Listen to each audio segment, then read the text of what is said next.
Assalamualaikum. May balita dito na dumaan sa newsfeed ko na isang Australian UFC fighter ay inaccept daw niya ang Islam. So, siya ay naging ganap na Muslim. Jake Matthews, isipin mo yan hindi yan Pinoy. So, naalala ko dito bigla yung isang pastor na nakalimutan ko yung pangalan na dumaan din sa newsfeed ko, na kung saan parang binibrainwash na yung mga tao para hindi magpa-convert sa Islam. So, mention nyo lang, nakalimutan ko, CJ ba yun? CJ Tixon, yung pastor na yun, na kung saan, sabi niya, huwag kang magpapabinyag sa Islam dahil sa mga kadahilanan na yun, nandoon sa video niya. So, ito yung patunay, na kung saan ang Islam o di kaya ang relihiyon ng mga Muslim ay walang makakapigil dito na mamayagpag. Walang makakapigil dito. Sapagkat ipinangako na yan ng Allah subhanahu wa ta'ala. Kahit nasiraan pa ng ibang tao, kahit na punitin pa ng mga tao yung Quran, kahit na anong gawin nila sa Quran o di kaya sa mga, basta sa lahat, ay mananatili pa rin ng Islam sapagkat ipinangako na ng Allah subhanahu wa ta'ala na kahit nasusuklam yung mga hindi mananampalataya sa relihiyong Islam ay patuloy pa rin na mamamayagpag ang Islam. Sabi nga ng Allah sa Surah At-Tawbah, nakalimutan ko yung verse, yung number ng verse. Sabi niya, يريدون أن يطفئوا نور الله بأفواههم ويأبى الله إلا أن يتم نوره ولو كره الكافرون. So sabi ng Allah subhanahu wa ta'ala doon, ay ninanais nila silang mga walang pananampalataya, katulad niya, mga Kristiyano, mga Hudyo, basta hindi Muslim, ninanais nila na kumbaga patayin nila ang liwanag ng Allah, yung gabay ng Allah. Ngunit, ang Allah subhanahu wa ta'ala ay hindi niya papahintulutan na mawala ang liwanag ng Allah sapagkat patuloy na mamamayagpag pa rin ang Islam. Tuloy na yayakapin pa rin ng mga tao yung Islam kahit na nasusuklam ang iba sa Islam.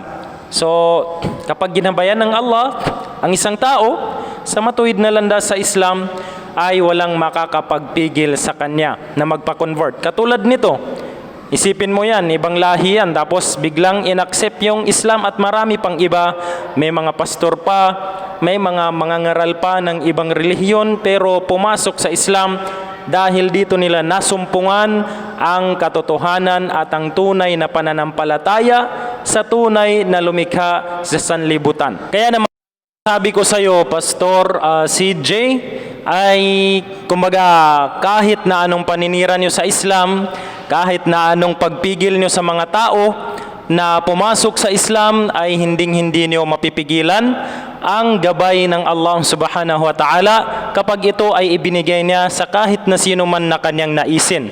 Maging sa iyo, kapag ninais ng Allah na ikaw ay gabayan ng Allah dito sa Islam, ay nako, sobrang matutuwa kami na magkakaroon pa kami ng kasamahan na katulad mo na kung saan magpapalaganap lalo ng katuruan ng Islam. So, ganun pa man, iniimbitahan ka rin namin na saliksikin ang mga aral sa Islam, ang pamumuhay ni Propeta Muhammad, ang mga katuruan ni Propeta Muhammad, at ang mga katuruan na napapaloob sa Quran. Huwag kang magbase sa mga negative na nababasa mo, na mga verses na kumbaga parang pinili na kung saan hindi mo naunawaan ng maayos yung mga pagpapaliwanag. Dahil ang Quran ay meron pang tinatawag na mga tafsir, kung saan doon mo malalaman ang tunay na paliwanag sa mga talata ng banal na Quran at doon sa mga hadith, sa mga katuruan ni Propeta Muhammad.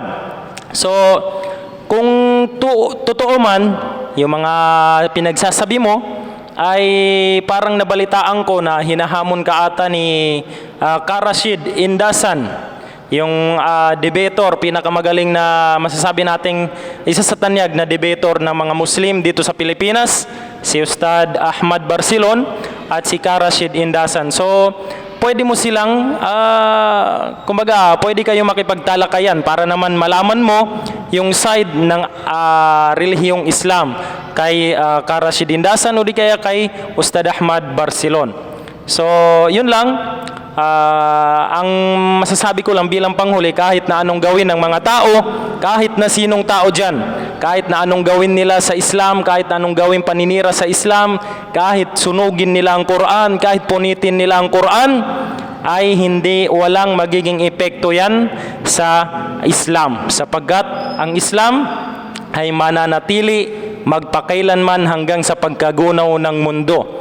At ang Quran ay mananatili ganun din hanggang sa meron pang nagsasaulo ng mga Quran, sapagkat kaming mga Muslim ay marami sa amin na nakakasaulo ng Quran. Marami, libo-libo, di kaya hindi ko alam kung naging milyon na ba, pero libo-libong ang mga nakakasaulo ng Quran na kung saan kahit nasunugin pa ng ibang Quran, kahit na pagpupunit-punitin pa nila ang Quran, ay walang magiging epekto ito. Excuse me po.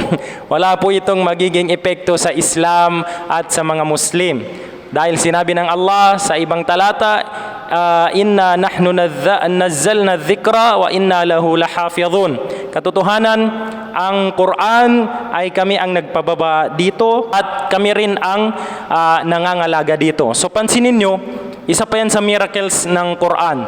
Yung Quran ay hanggang sa ngayon, magmula noon ay ang original text ay Arabic. So yung Biblia na sinasabi nila, tignan nyo dyan, kapag ikinumpara mo ang Quran sa kanyang original form, ay malalaman mo na kung saan dyan ang totoo. Dahil ang Quran, magmula noon hanggang ngayon ay ganon pa rin ang original text dahil nasa lingwaheng Arabic pa rin. Pero yung Biblia, na Aramaic naman yung salita ni Propeta Jesus o si Jesus, Aramaic na salita, pero pansinin nyo ang Biblia ngayon. Kung hindi English, ay Greek. So yan ay nangangahulugan na dahil kapag tunay na salita ng Diyos, ang isang banal na kasulatan ay mananatili at mananatili ito sa kanyang original na teksto o original na form, katulad ng Quran. So yan ay maliwanag na isang miracles ng Quran, dahil ang Quran ay nanatili sa kanyang original na teksto kaysa sa Biblia na naging pasalin-salin ng ibang lingwahe. So yun lang, inimbitahan ka namin, brother